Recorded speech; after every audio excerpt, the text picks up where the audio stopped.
Bonjour Georges. Bonjour.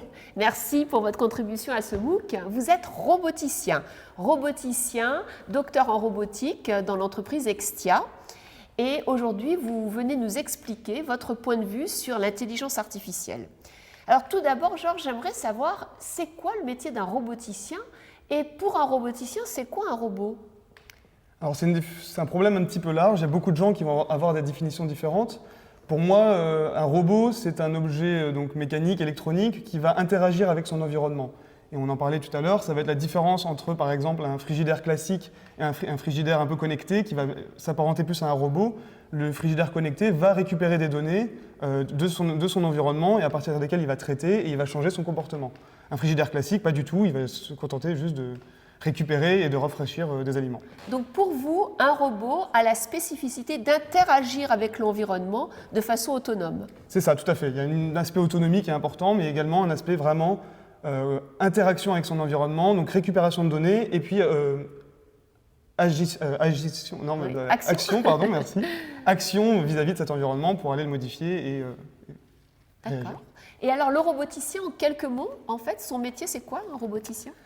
Un roboticien, en fait, c'est un métier assez pluridisciplinaire, en fait, puisqu'il va avoir comme rôle un petit peu de faire le lien entre tous les aspects techniques qu'il y a dans un robot, c'est-à-dire qu'on va de la mécanique, de l'électronique, du contrôle-commande, jusqu'au développement du code, et enfin jusqu'à vraiment son interaction avec son environnement, justement. Comment il va interagir avec les utilisateurs, quels sont les besoins, quelles sont les tâches qu'on va réaliser. Donc le roboticien va être capable un petit peu, normalement, d'aller voir un peu tous ces domaines-là pour aller chapeauter tout ça jusqu'à la conception du robot, et vraiment arriver à un produit final qui est un robot et qui sait encore une fois interagir avec son environnement. Très bien. Donc selon vous, l'intelligence artificielle qui maintenant est intégrée dans les robots, puisque ce n'était pas le cas avant, hein, si j'ai bien compris, donc en fait, quelle est votre définition de l'intelligence artificielle? C'est quoi l'IA? Alors là encore, je pense qu'il y a beaucoup de définitions possibles. Pour moi, en tout cas, la différence entre une IA et un programme, c'est encore une fois une question de choix, en fait, cette fois-ci, d'autonomie. C'est-à-dire qu'un programme, l'utilisateur, quand il va développer le programme, va lui dire déjà à l'avance, si tu as telle donnée d'entrée, tu vas avoir telle réaction. Il y a une interaction quand même avec son environnement, mais qui est déjà préparée à l'avance, et si jamais la donnée d'entrée ne correspond pas, le programme ne sait pas faire. Une intelligence artificielle va justement avoir un rôle autonome, un rôle de choix, et il est capable d'interagir, quelles que soient les situations, et de faire un choix, de savoir vraiment réagir en fonction de la donnée d'entrée, même si ce n'est pas une donnée d'entrée qui était prévue. Et en fait, c'est pour ça que moi, l'intelligence artificielle est très liée avec l'apprentissage machine, avec les réseaux neuronaux, avec tous ces systèmes de développement qui permettent vraiment à des machines, quelle que soit la donnée d'entrée, d'être capable de la traiter et de sortir une donnée de sortie.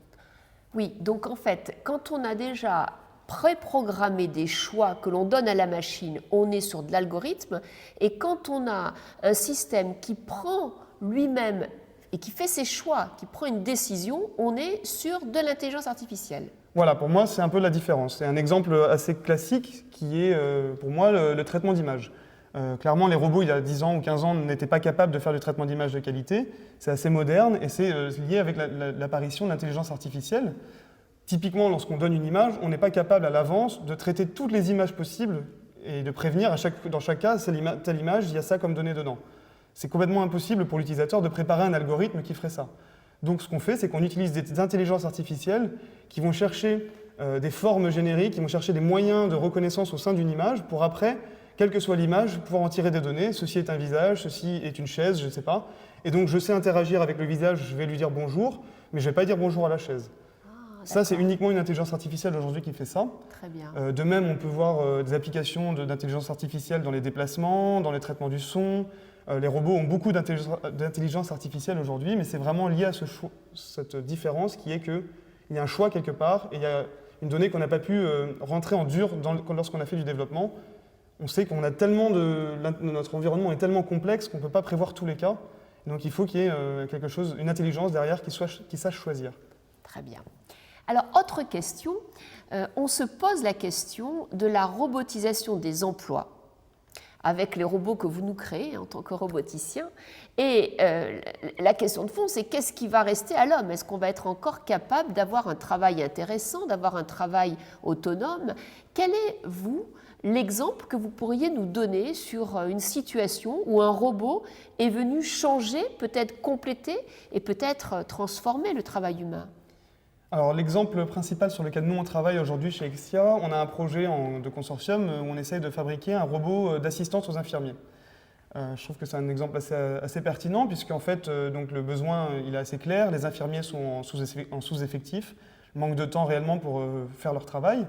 Et donc un hôpital est venu nous voir en nous demandant est-ce que vous êtes capable de nous créer un robot qui soit capable de nous aider pour, si possible, supprimer les tâches à faible valeur ajoutée des infirmiers, typiquement la prise de constante médicale, pour que les infirmiers puissent se concentrer sur leur cœur de métier, donc les soins, la discussion, la compréhension du besoin du patient, etc. Nous, aujourd'hui, on travaille sur ce robot-là. C'est un sujet qui est passionnant, qui, à première vue, semble tout à fait bénéfique à la société, n'a aucun contrepartie. Mais bien sûr, en tant que roboticien, on se pose toujours cette question. Derrière, mon robot, est-ce qu'il va vraiment servir à ça? Et comment est-ce que je peux me garantir qu'en termes éthiques, mes règles à moi, une fois que le robot va partir sur le marché, vont être respectées? Et typiquement, dans notre cas, on a une question qui est quand même fondamentale, c'est comment prouver qu'une fois que le robot aura réalisé toutes les tâches à faible valeur ajoutée, on ne va pas supprimer des postes d'infirmiers qui vont à nouveau se retrouver en sous-effectif et en surcharge de travail. Et finalement, on n'aura rien changé à leur poste à eux, on aura juste baissé un petit peu les coûts de l'hôpital. Et c'est un vrai problème qu'on voit dans tous les domaines de la robotique. Souvent, les robots ont une tâche destinée à la base lorsqu'ils ont été conçus, mais l'utilisation qui en est faite par les industriels, par des personnes aussi qui n'ont pas beaucoup d'éthique, justement, ne va pas dans le même sens. Et en fait, on perd cette valeur-là. On perd la valeur originale du roboticien. L'idée qu'il avait du robot ne peut être complètement... Une fois qu'avec la liberté du marché, en fait, on ne peut plus contrôler quoi que ce soit. Et c'est quelque chose d'assez inquiétant, en fait. On ne sait pas exactement comment on peut s'assurer que les emplois vont être gardés, comment on peut s'assurer qu'on va avoir des emplois intéressants plus tard. On ne peut pas vraiment, je pense, moi, s'en assurer. C'est pas comme ça, c'est juste des choix au jour le jour. Il faut faire le bon choix, il ne faut pas se laisser aller à la facilité, à la baisse de budget. Donc ça, c'est très intéressant parce que ça veut dire qu'en tant que roboticien, ce qui vous préoccupe aujourd'hui, ce n'est pas tant la technicité, mais c'est les questions éthiques. Comment faire en sorte que les produits que vous allez livrer sur le marché soient quelque part des produits dits responsables qui vont être en complémentarité avec, bien entendu, les possibilités de travail humain et non des produits de substitution. Donc, en termes d'éthique, est-ce que vous avez des groupements de roboticiens? Est-ce que vous avez des chartes? Est-ce que vous avez des règles? Est-ce que vous avez en fait une stratégie? Parce que vous êtes aujourd'hui quand même un métier disrupteur du travail. En fait, c'est un peu compliqué, mais aujourd'hui, il faut savoir que la robotique, encore en France, est quasiment uniquement financée par l'État. Il n'y a quasiment aucune entreprise qui soit rentable en robotique en France. Il y en a quelques-unes, mais c'est vraiment des cas exceptionnels. Et le marché n'est pas encore assez mature pour vraiment que ce soit complètement industrialisé.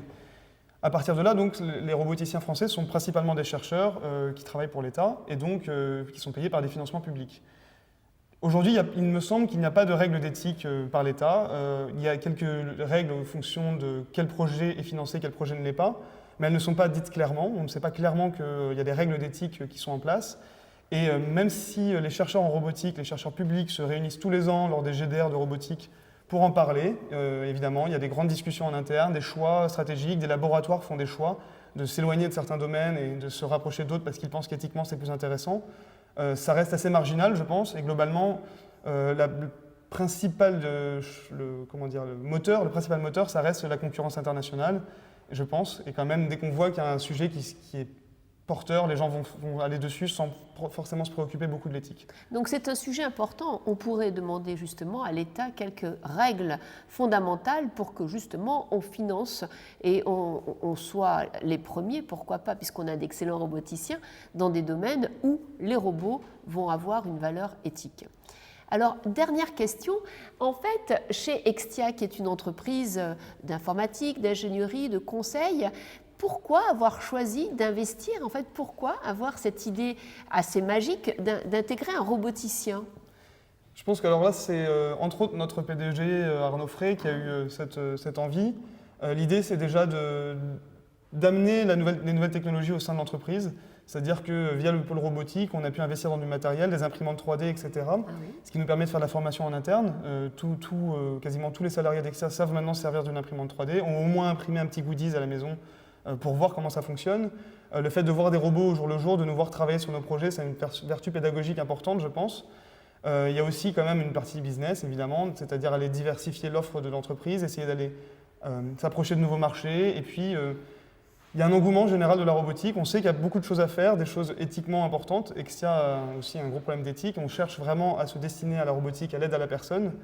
Et dans cette démarche-là, voilà, investir dans des robots d'aide à la personne, c'était tout à fait logique pour Exia. Merci beaucoup Georges, merci pour ce vous. très beau témoignage.